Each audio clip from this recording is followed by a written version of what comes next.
Hola, ¿qué tal? Este es un video hecho por mi compañero Pulso Salazar Mario y su servidor Herrera Rodríguez Rodrigo.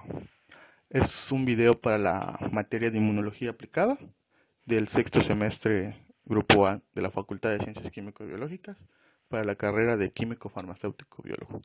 Todo esto en la Universidad Autónoma de Campeche.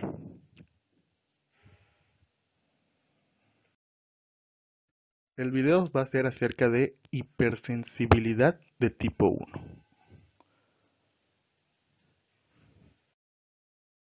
Las características de esta hipersensibilidad las vamos a dividir en 5 puntos. La primera va a ser que se puede presentar una respuesta inmediata, que también es un nombre con el que se le caracteriza, ya sea hipersensibilidad tipo 1 o hipersensibilidad inmediata. El punto número 2 nos habla de que se presenta de forma aguda y puede desencadenar anafilaxia.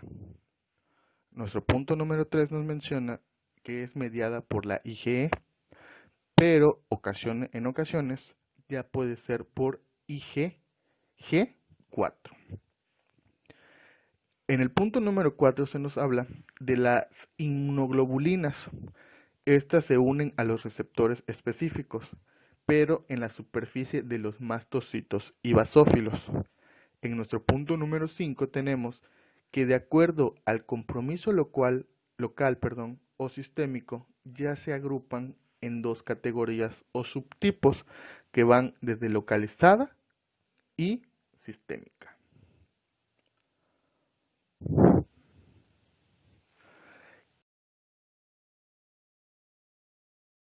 ¿Qué causas y síntomas se pueden presentar en una hipersensibilidad?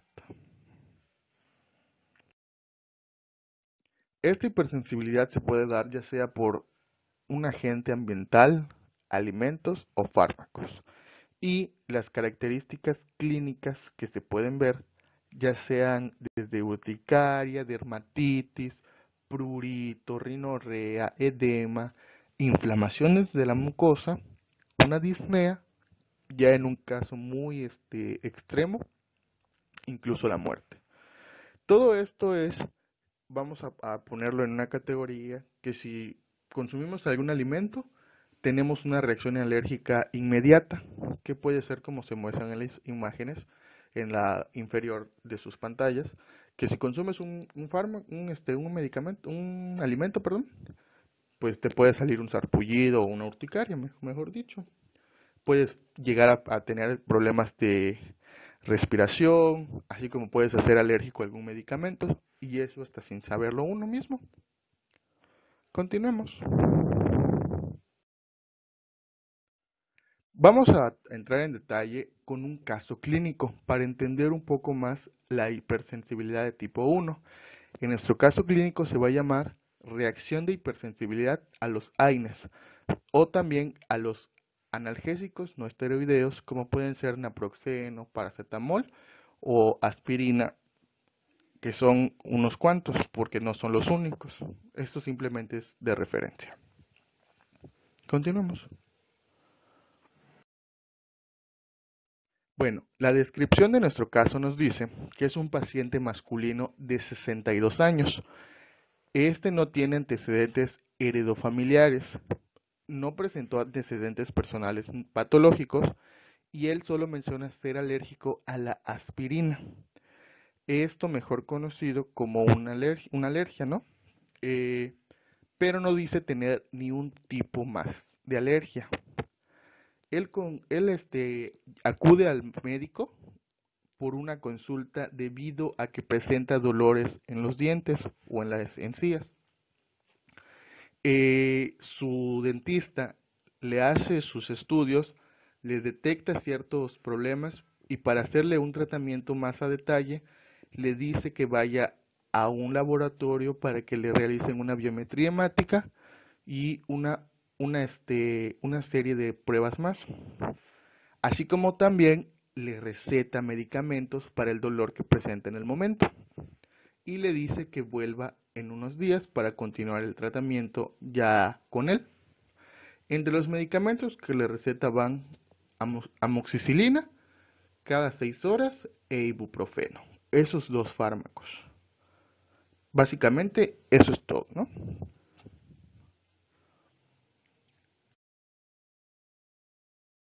Nuestro paciente vuelve a los 30 minutos ya con estornudos, un edema facial, lagrimeo, rinorrea y enrojecimiento de la piel. Todo esto se debe a que el paciente resulta ser alérgico a los AINES como tal, a todos los fármacos eh, o analgésicos no esteroideos. Podemos ver que nuestro paciente presenta urticaria en el brazo y también presenta enrojecimiento en la frente. Ok. Como les digo, ¿por qué él reacciona de esta forma? Pues como ya les había comentado antes, el paciente presenta una reacción alérgica. Pudimos ver en las imágenes cómo se ve su organismo, su cuerpo en el exterior. El grupo, pues, al no saberlo, el médico, que él en sí es alérgico a todos los AINE, le receta el ibuprofeno que pertenece a esta familia y tanto el médico o el dentista y el paciente al desconocer, pues tienen ese pequeño accidente, ¿no? Como tal, ahí es donde se detecta que el paciente en sí es alérgico a toda la familia y no solo a uno, que puede ser el caso, que pudo haber sido de que simplemente fuera alérgico a la aspirina y no a todos como tal. A continuación, mi compañero les va a detallar un poco más a fondo cómo cómo se lleva a cabo en el organismo a movimiento celular la, la reacción de hipersensibilidad de tipo 1. Bueno, las alergias son reacciones frente a las moléculas del exterior de tu organismo a las que mucha gente no reacciona. Por ejemplo, moléculas que respiras o ingieras en las comidas, caspa de animales, picaduras de abejas, hongos, drogas, o en este caso, nosotros vamos a trabajar con la reacción a medicamentos. Estas moléculas se llaman antígenos, pero cuando causan una reacción alérgica se le conoce como alérgenos. Una reacción alérgica ocurre en dos fases. Una primera exposición, la cual vamos a conocer como sensibilización, y luego una exposición posterior, cuando ocurren cosas más serias. Las personas que reaccionan a los alérgenos tienen generalmente una predisposición genética a hiperreaccionar a moléculas desconocidas o alérgenos. Esto quiere decir que las personas tienen genes que causan que sus células T helper sean más sensibles a ciertos antígenos, ya que la producción de estas células T helper tienen un componente genético. Las alergias suelen ocurrir en familias.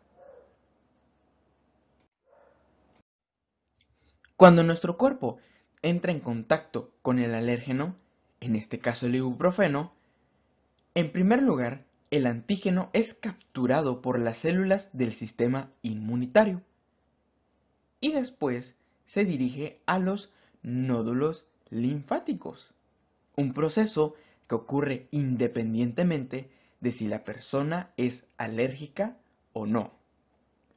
Estas células son células presentadoras de antígenos, ya que transportan el antígeno hasta los nódulos linfáticos y los presentan a las células T helper que viven allí. Las células dendríticas y los macrófagos son ejemplos de células presentadoras de antígeno. Cuando la persona es alérgica, las células presentadoras de antígeno también expresarán moléculas de coestimulación, las cuales son necesarias para construir una respuesta inmunitaria efectiva. Antes de que la célula T helper vea el antígeno, es una T helper inexperta, ya que a pesar de haber sido construida para reconocer el antígeno, no lo ha visto antes. Pero cuando la T helper recibe el antígeno y también se une a la molécula coestimuladora, ahora se ha preparado y el T helper inexperto cambia a un tipo diferente de células T helper.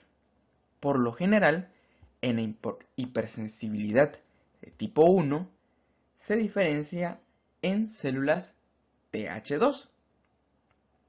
Y este paso ocurre en respuesta a varias proteínas pequeñas o interleucinas que podrían estar flotando en el momento. Algunas interleucinas que influyen en la célula T helper para que se convierta en una célula TH2 son las interleucinas 4, interleucina 5 e interleucina 10. Y todas estas son citocinas. Las células TH2 excitadas liberan un poco de su propia interleucina 4 y hacen que las células B se sometan a un cambio de clase de anticuerpo. Y así la célula B pasa de producir anticuerpos IgM para fabricar anticuerpos IgE que son específicos.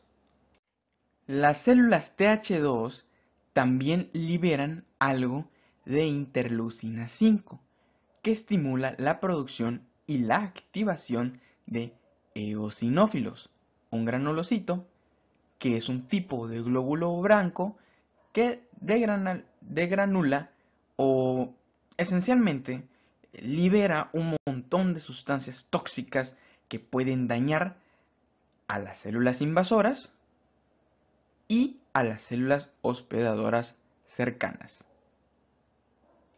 Estos anticuerpos IgE específicos tienen una gran afinidad o básicamente realmente les gustan los receptores Fc en los mastocitos, que son otro tipo de granulocitos, por lo que se unen rápidamente a sí mismos a la superficie de los mastocitos. Estos anticuerpos también se llaman anticuerpos citotrópicos, ya que pueden unirse a las superficies celulares.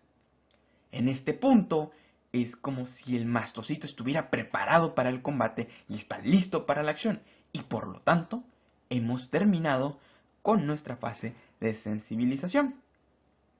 Ahora digamos que nuestro paciente vuelve a consumir ibuprofeno en unos meses después, que seguramente es lo que pasó en nuestro caso clínico, y esto origina una segunda exposición. Bueno, las células cebadas, usando su capa de anticuerpos, se unen al antígeno.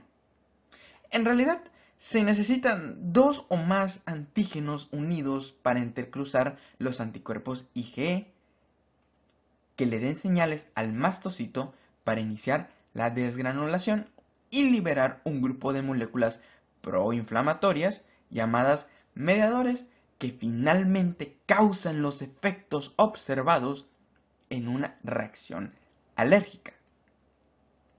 Uno de los principales mediadores liberados en una reacción alérgica es la histamina. La histamina se une a los receptores H1 y provoca la contracción de los músculos lisos alrededor de los bronquios, lo que significa que las vías respiratorias se hacen más pequeñas, lo que hace que sea más difícil respirar. También causa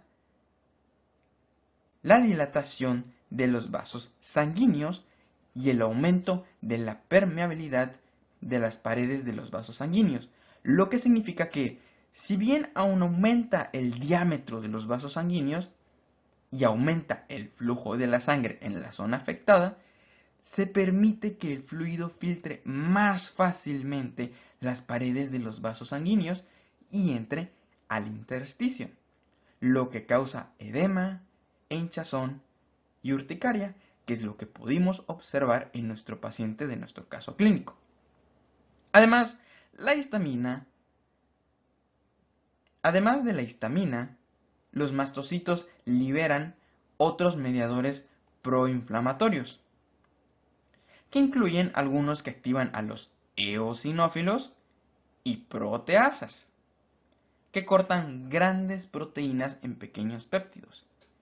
Los efectos de estas moléculas se llaman reacciones de fase temprana y suceden minutos después de la segunda exposición, como pudimos ver en nuestro caso clínico, en el cual después de tomar ibuprofeno regresó a los 30 minutos. Muchas gracias por su atención. Estas son las bibliografías usadas y el material fue revisado por los siguientes docentes.